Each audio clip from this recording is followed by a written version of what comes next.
and safety of others, you're required to leave your hand baggage in the aircraft. Please refer to the safety instruction card placed in the seat pockets.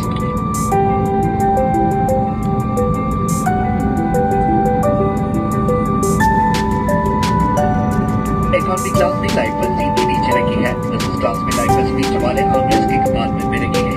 यदि मेहमान को पानी पर उतरना पड़े तो life बस को सिर के ऊपर से पहले और इसके बल को कमर पर बांध लें। लाइफ बस को लाल डोंगी खींचकर विमान से उतरने के तुरंत पहले खुलाएं। इसे ऊपर लगे लाल टोमेबो से हवा भरकर भी खुलाया जा सकता है। बच्चों के लिए केवल एक ही टॉवल कीजिए। अगर आप ऑक्सीजन एक्सिट का इस्तेमाल कर रहे हैं तो कृपया लाइफ बस को विंग पर उतरने के बाद ही खुलाएं। हर लाइफ बस में एक बत्ती लगी है जो बैटरी के पानी से जुड़ जाने पर जल जाती है।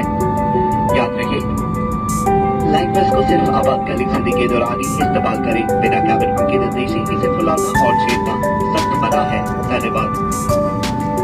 In economy class, life is kept under the seat. In business class, life is kept in the center armrest compartment. In the unlikely event of a water evacuation, slip the life vest over your head and secure its straps around your waist. At the exit, use the red toggles to inflate your life vest. Should it fail to inflate, blow into the tubes on either side. For children, pull only one toggle. If you are evacuating from the overwing exit, please inflate your life vest only after you have stepped onto the wing. Each life vest has a light which gets activated when the battery comes in contact with water. Please note that the life vest is to be used or inflated only in case of emergency water landing after authorization of cabin crew, and not to be inflated or tapered during normal circumstances. Thank you for your attention.